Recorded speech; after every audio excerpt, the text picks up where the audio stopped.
136, Geelong 12-17-89, Jackson, Bright and Cole 3 for Geelong, Elshaw kick 4 for the Bombers, and Terry Dannahurst next to me, I better say 3, Merritt, Hawker, Harvey and Bradbury 2 apiece. Footy bet, game 1, winning team Essendon, selection 20, dividend $4.30. Jeff Leake and also Gareth Andrews. First of all, Jeffrey Leake.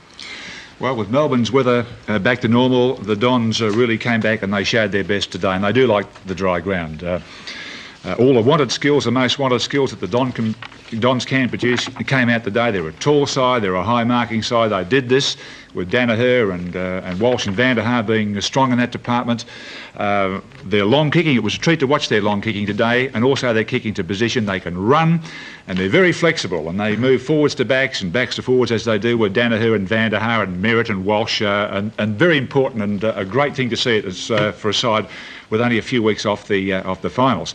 For Geelong, well, a 47-point defeat today. It was a bad one, and in spite of this, they could still hang in there in 5th place for the finals, but their defence is showing signs of wear. Their forwards seem to be, that was a big difference in the match in any case, in spite of the fact of Jackson, Bright and Cole kicking 3 each. A big win for the Dons. But I must say this about Essendon. They did have their moments today. They were outscored in the third quarter badly, where Geelong got within 10 points of them, but they have enough players around who can pull themselves into gear and pull the team into gear. And there were 2 champions today who played great football, and it was Merv Neagle and Terry Danaher. They combined extremely well on many occasions, and here's one of them. Almost marking it then. Elshaw, Essendon's rover, caught by the leg. Baker not having a good match. Peaker's beaten him in that middle position. Beautiful play for Neagle, quickly being best on ground. Flanagan had a go at him, who shepherded well, but Neagle's kicked at Danaher. Oh, clever mark. I think the top player. Thrown anyway. Merritt the ruckman. Ray Byrne, good play by him. Took it away, cleared it out well at the pack. So to give someone a chance to run at it. A teammate of his, of course. And Walsh again. His long, angular frame, and he swerves left and right, and they don't know how to tackle him. He just slipped through the pack beautifully. Now we find Elshaw on the half-forward line, and a long kick will go awfully close. Beautiful goal.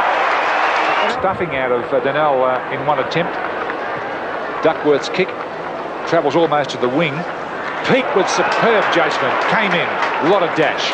Riverina boys sitting next to one another.